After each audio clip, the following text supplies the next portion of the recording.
We'd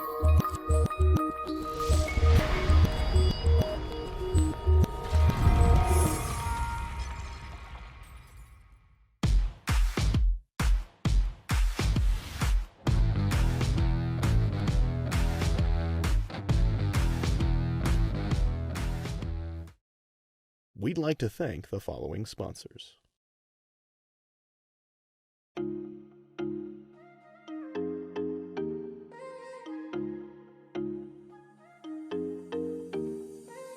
Welcome to a special GlassBuild Connect edition of the Edify Studios podcast. We had the good fortune of sitting down with Nick Bagatelos of Bagatelos Architectural Glass Systems at the 2019 GlassBuild America show in Atlanta, Georgia. We had a lot to talk about with Nicky Bags, as he's known in the industry, so we went ahead and chopped this up into a 3-part special edition series for GlassBuild Connect. So sit back, relax, and enjoy.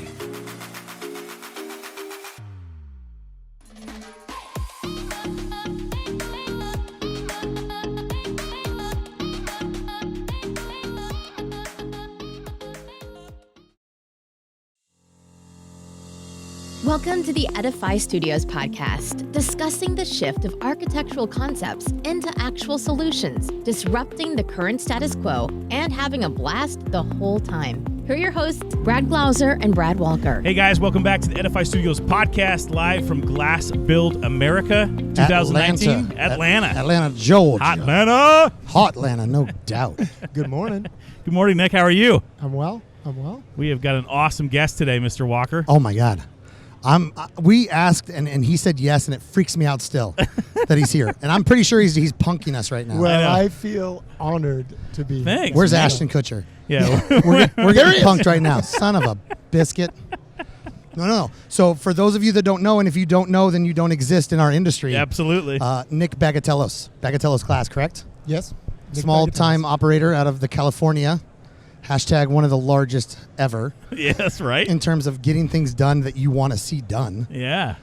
Thank you so much for being part of this. Yeah, man. Thank you. Thanks for joining us today. You're welcome. I'm glad to be here, and it's good to be in Atlanta. I haven't been here in quite a while, so I'm funky happy city to see this huge room filled with amazing number of people and so many vendors. I in trying to find you guys, it was difficult because there's so many people around this room. So yeah, it's pretty we impressive. We try to actually stay protected. Yeah. We are so A-list celebrity status that if we're not in the back corner, then it is chaos. You think Justin Bieber is here kind of stuff. There were some girls that were looking for it. It was like fangirls. They'll find us. I think they were looking for. They'll find us. Ladies. Sneak on by. No, but this is rad, man. I really appreciate you being here. I actually reached out to Nick on LinkedIn. Been following a lot of the stuff that you've been sharing and writing, and just a lot of the articles. We were talking a little bit before this about the design build process and the different buyout methods. And one thing that I really appreciate about Nick's title, you know how he actually says, okay, Nick Bagatelos, this is the glass, or this is the position that I have, and now the only thing that you say below your name is innovation, innovation, innovation. And I think a teacher told me once, if you say something 3 times in a paper, that it really gets the point across. Well, it got the voice, man. That's why I put that in there. I truly believe in my heart in innovation, and more than just for business, it's about like a passion. Yes. And I don't know if I started down that path because of a passion or more. I got to tell you that the reason I believe in innovation is this. About 15 years ago, I went to Germany to buy equipment, CNC equipment, for my manufacturing business. Absolutely. We were moving towards unit wall. We had designed our own systems. We needed equipment. We had to go to Germany. That's where you go. Right. And so I went there, and when I was there, I saw a 300,000 square foot net zero energy office building. And when I was in this building, I thought, this is something like from sci-fi. It's things that I had written in my journal that I didn't even believe were possible 10 or 15 years in the future, and they were doing it. So I actually was able to get a distributorship from a company called Schuco for their photovoltaic curtain walls. I brought it to the U.S. I started trying to market the product, Their product was about $1,000 a foot. I was selling curtain wall for under $100 a square foot. Right. And then the Yeah, first, yeah. I had a big job for the state of California. They wanted the most innovative stuff in the world. Right. I brought that to the table. I presented, and literally the developer and the head of GSA, when I told them, and this stuff at the end is $1,000 a foot, they laughed, and they're like, well, the developer is a friend. He's like, you're not serious. That's You're not a joking. real Nick. You're a joker. And I'm like, no, that's what it costs. I went back, redesigned the product, and was able to bring the product down to maybe $300 a foot, which those Wow. products I can do for maybe $150 to $160 a foot. Right. But what I learned over the next decade of trying Right. to sell that is that the industry is not open to innovation. The Yeah, you're absolutely value right. stream with something like that, where you're going to do photovoltaic, you need glass with electrical, high voltage, low voltage. People can get electrocuted, and the industry, because of the fact that every single person had to say yes, Mm-hmm.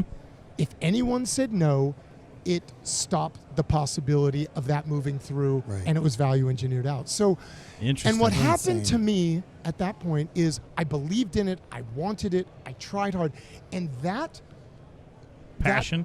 passion, Yeah. and taking the time and energy building the systems Right. for an innovative product put me in front of the best architects in the country. It had to. And it did had for to. 5 or 6 Sure. years. And when the economy came back, I was asked into the room with Perma, with Benson, Wow. with Really? Enclosed. Right.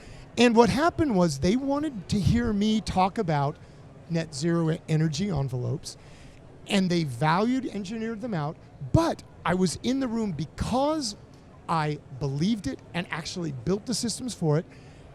They VE'd it out, and then I started getting the unit wall project. So my company Interesting. has grown by 500% Sure. over the last 7 years, not because of net zero walls and photovoltaic. It's It's a- because I said I would innovate. I did, and it allowed me to grow with my standard products. Interesting. Every industry needs drivers, right? Yeah. Somebody's got to push the envelope. Somebody's You got to make have it to. happen.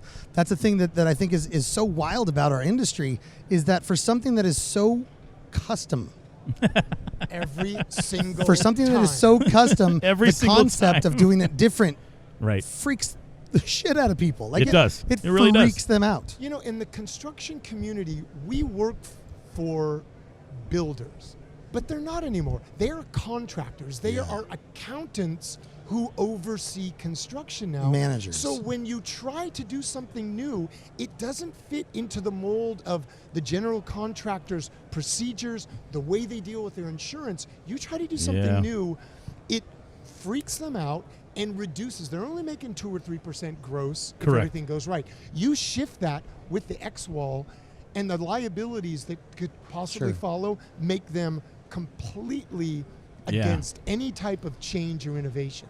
So just the standard operating procedures up the chain in the contract world Yeah, that and value insurance stream. world, that value stream coming down to you where it gets to that trade organization where you want to bring the innovation and basically flow upstream. That's what you're Right. trying to do. Right. Right? Right. Wow.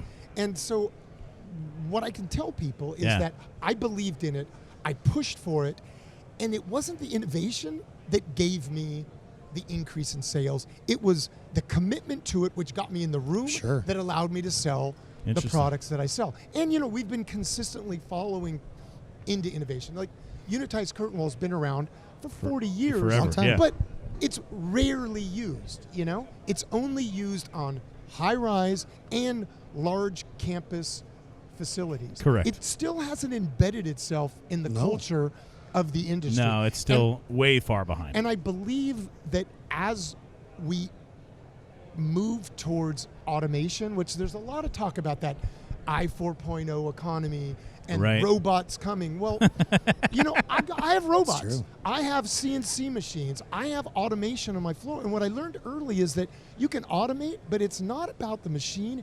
It's how you teach people Yeah. to use the machine and It's the how people- you build Nail on the head. process. And that's the innovation that Right. now I've followed. And where the BIPV really didn't get me anything besides in front of people, at the same time I started using BIM. I started using. Well, you and had to, right? I mean, Well- to understand the 3D components with inside your you know, system. I actually believe that BIM is in the U.S. and I'm gonna. It's fake. It's fake. The generals, owners, if you're listening, the generals are faking it.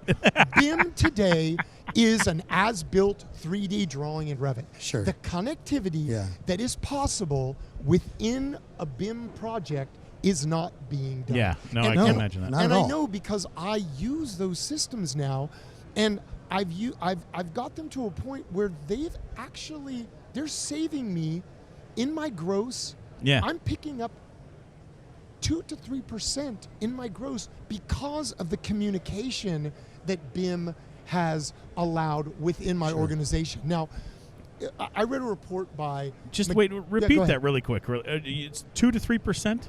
My gross over the last 3 years has increased 1% 3 years ago, 2%, and then this year was 3%. I'm not bidding. Gosh. I'm not bidding higher. My margins aren't increasing. My loss is less. And so there was a report by McKinsey, the giant international consultancy. Right. And in that report, they said that construction in the world, the average is 30% waste. And that is purely to communication. It's not that my guys on the CNC aren't standing straight enough and cutting fast enough or milling fast enough. Right. You can't make the machines go faster or guys move, but it's how the system is then introduced to the architect, how the design build process goes, how you ship to site and the adjacent subs aren't in the right place. Absolutely. And I see the next generation of innovation in our industry through that, a true adoption of BIM. Wow. True BIM. Interesting. That's crazy. Well, I think we've gotten a taste of how little you care about the industry. You are just wildly quiet about it. So we're going to try to rile you up. No, I think that's I'll a good. be standing on my seat. Right. Me up and Let's just do Rage. No, that's awesome. I love to see that rage passion. against the waste. Right. Ooh, that's my rage cover band. Bam. Boom. So let's we've gotten a taste of where you kind of were pushing and where you kind of driven now. Let's go back. Let's go back to when Nick is the young buck trying to figure out what to do. How did you decide to get into glazing, and then did you have a choice in that decision? Yeah, that's a good question, actually. I had no intention of being involved in glazing. Okay. My father, who was a glazer, kept us away from the industry, except maybe working in the field a little bit when we were kids, to make some money. But my dad wanted me to be a doctor. He wanted me to go to college. And I never thought of being in the glazing industry until I was 23 years old. I went to school. I was a biology major. I actually started in San Francisco in '86 with a firm called Genentech, which is the first genetic engineering firm in the world. I worked there for a year. My father worked for a company called Goblet Glass. Goblet Glass was the largest glazer west of the Mississippi. Yeah, that's not a real roll off your tongue. Understand what? I've been practicing for decades. No, you nailed it. Yeah, I believe you nailed it. And it's I can't challenge you. It's almost inappropriate. Goblet Kibby. I'm like, Goblet Kibby. As a kid, I was like, should I even be saying this? This is inappropriate. So that company was 100 years old when they went out of business in the 90s. Wow. So my father worked with them from 1960 till 1987. And he was a glazer, started out in the field. Right. He ran the Bank of America tower. Oh, wow. In 1970, he was the lead glazer. After that, they brought him into the office. So my dad wasn't college educated, but my father was, that 50s era guy. Military, went into the trades, excelled. He went into the office, was a project manager for several years. They moved him to Sacramento, where he became an estimator. My dad was a gregarious fellow. And I wonder. Gregarious. Gregarious, huh? yeah. Loquacious, verbose. Verbose. I don't know. No, my dad was a man of few words, but when he spoke, people listened, and love he's strong, good man. So the company was bought in one of those corporate buyouts in the late 90s, mid 90s, and my father fought with the new owners. They had owned a cosmetic dealership in the East, sold it for millions, bought this company and thought, we're going to go from this company that does all sorts of work, fabricates their own glass, fabricates their own systems, has their own installers, and we're going to move towards only high-rise. and they shifted the business. culture and the business. Right. And my father fought with them consistently for years, 6 years, and at the end,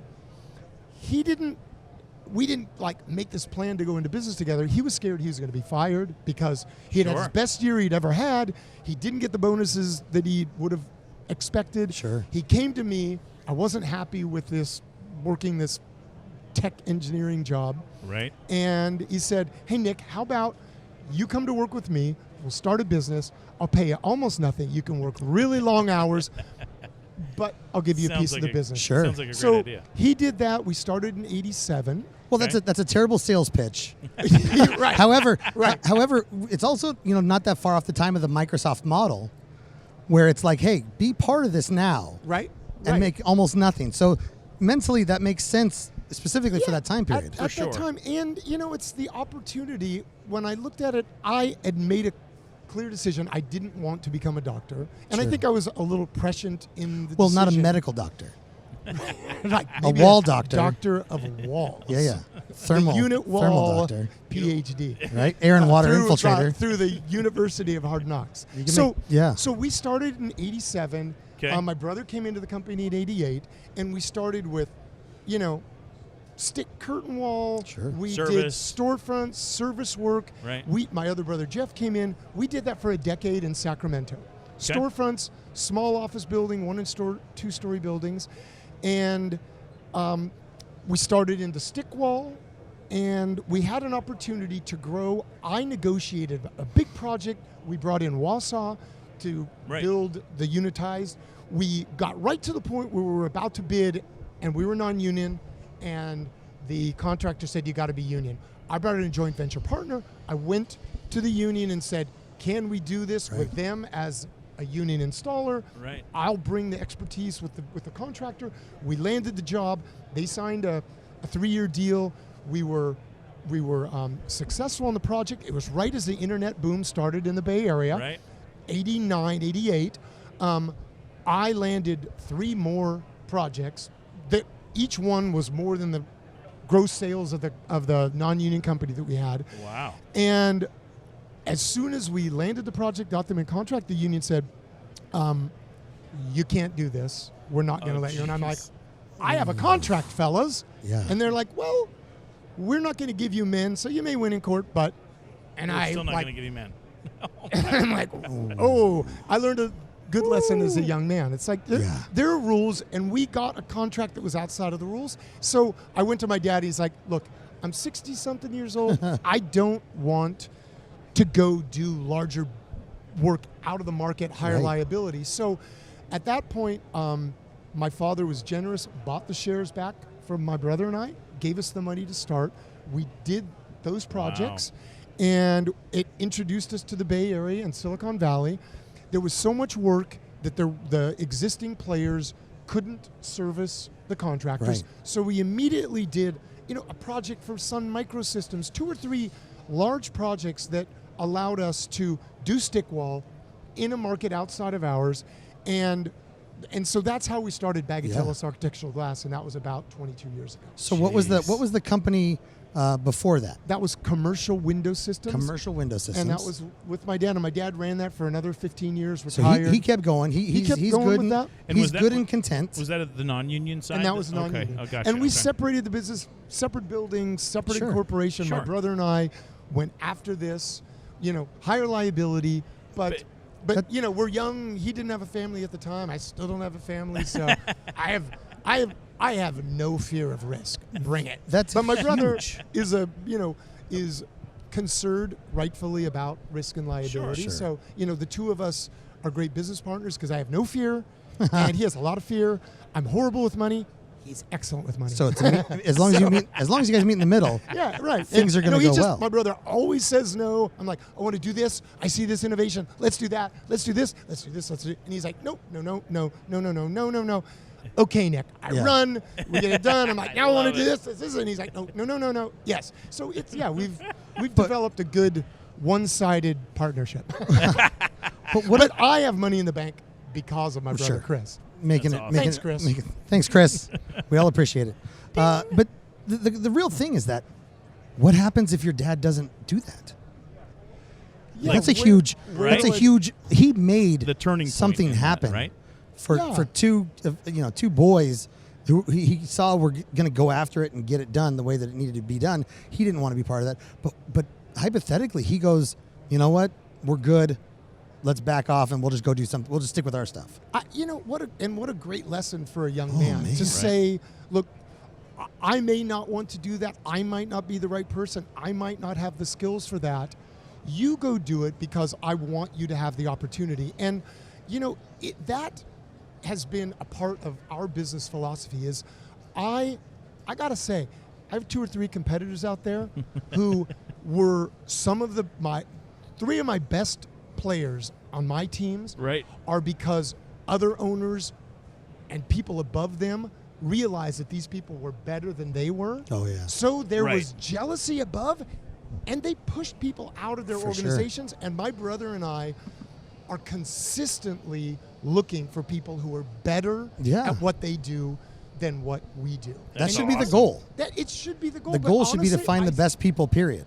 And a lot of people are caught up in how they do it and what they want to do. I'm open to find someone who can do it better, who has a better way. It's just and it's really benefited our company. Amazon is not the same company if Jeff Bezos doesn't go and hire the people who made it the big company. Yeah. Exactly. He doesn't have those things. Right. He has a vision and he finds amazing He's people still to involved, implement. but he knows that he's not going to do any of the things. Right. He needs to get those other people. And that is, in our industry, it is an epidemic that is very toxic. And it's actually, I feel like we're in a weird spot because of that, because we are losing a significant amount of really good people. Mm-hmm. And so it's been a very, very weird time for that. But you're absolutely right that they can get in their own way 100% by pushing the good people out instead of empowering them, which is what, exactly what your dad did for you. Right. He did that to me, and it's been a lesson with our company. I literally, there's 2 things that my brother and I do better than other people in the company, but every single task, every single process in our company was built and improved by my team members, and they're better at it than we could ever be. It's pretty actually impressive, and it makes me feel good every day. I can sell, and my brother can make sure no matter what happens, there's money at the bank at the end of the year. Right. So we do those 2 things well, and then we let our players really lead and run great projects. And my thoughts go back to what your dad experienced, getting out of the war, coming back through the trades, getting into that 100-year-old glass business, and you kind of just, I know I did this with my dad. It was just like watching him kind of go through that, understanding what was happening, the conversations at the dinner table would happen, but to bring that's such a familiar story. Yeah. That's such a familiar story in our industry, as far as, because we don't have, kind of going back to the whole point as far as where the talent pool is and what's happening, we don't have that university trained degree person of like, I'm going to go to school, like you said, your dad said he wanted you to be a doctor, he wanted to be something there, but we don't have that luxury coming back into that, so you kind of understand, like, it's like my old man's line was, you know what? Because none of us, we all went to college. We all just came back into the glass industry. He's like, what did I do? I paid for college for you guys to eat your lunch? Right. Well done. Kudos to that, right? That's true, though. It's a lot of glazers are glazers because a glazer was hiring. Right. And then they found that they had their path and they found that moment. But it's not something that a lot of people embark on early. I love the industry, so I sell it as you should be in this industry. You can make a ton of money. You can make a ton of influence. You can have a lot of things if you have the drive and grind to go do it. It's challenging. It's different every single day. It's creative. It's creative. Oh, there my is God. always a different and better way to do every single job. That's one of the problems in the industry. It's a huge problem. It's a double-edged sword. Also, Total double-edged sword. Yeah, I think the creativity needs to be focused towards more standardization and creative ways to create standardization, which will give architects tools to create better, more interesting projects. Because the fact that everything is one-off in our game means that one-off on every project. You get, I get it. I was just on a panel with the lead designer from Permastilisa. Yes, 70-story buildings in Hong Kong and New York and London. Of course, that makes perfect sense. And they save money Because when economic they're of creating. scale is associated with the dollars. Yeah, Yes. $1 million worth of design on a $100 million project might save $2 million worth of aluminum, right? Absolutely. But in our industry, if you do a 10,000 square foot retail center, the architect is drawing the system every single time, and he's redrawing the flashing every time. Yes. It's one-off, and that does not make sense. 10,000 square foot retail centers, 50,000 square foot medical office buildings, there should be replicable models that people can go to. That From a public sourcing standpoint. almost. Wow, Well, that's huge, actually. I've thought Somebody needs to help me build a database. right? I like I've that, thought of that actually. 1,000 times because guess what? As much as you try to make the most unique outdoor outlet mall type of, it's, I get it, but don't put your money into any of that because there's one that's already been developed in Denver or there's one Right. that's already been developed in Maryland. Right. So Good grab grief, that. It's like, I work it's like with 70, 17 miles away there's been one developed. You know what I mean? work with architects, Yeah. and the same firm, and I'm all across the state in California. Same firm in Sacramento, Orange County, and the East Bay will build a building, the same type of building, Sure. and they all use different details. I'm like, how Yeah. can that make sense? Why don't you have a standard set of details for stucco to storefront?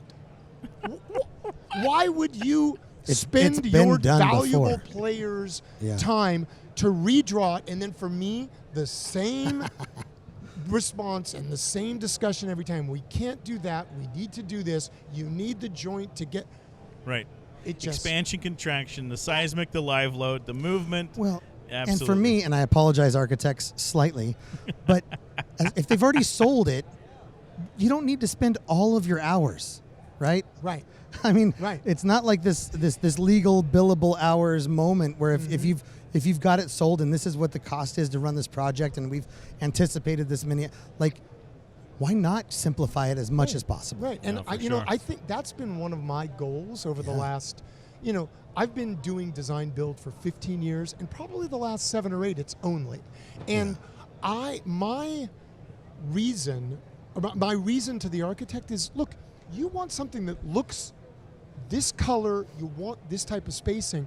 How it meets the other substrates and how I seal it, why don't you leave that to me and tell me what you want aesthetically, and I'll create the system that will achieve your aesthetic and your performance, and let us do it. It's I can so save interesting. you money. Tons of money. Yeah, You it's, And that's such a time. frequent conversation having with architects or developers or general contractors. And it's just what's the performance requirements for it? Right. What is that design criteria? Where It we so where rarely happens. where are we driving from a budget standpoint? Like where? Yeah. Like just like literally those through like 3 things, like design intent, criteria, and budget. Let me take the reins. Like you know what I mean? Like it's And not a give me your aesthetic. yeah. Let me know exactly what you want it to look like, and I will go and I will do everything behind the scenes. Yes. That's it. Right. You let me know what you want it to appear like in photography and on magazine Or in covers. SketchUp or Whatever you the want, the right? Google when models. when it's 3D rendered, you focus there. You focus heavily. You pick the colors. You pick all of the glass types. Right. Let me worry about the chassis.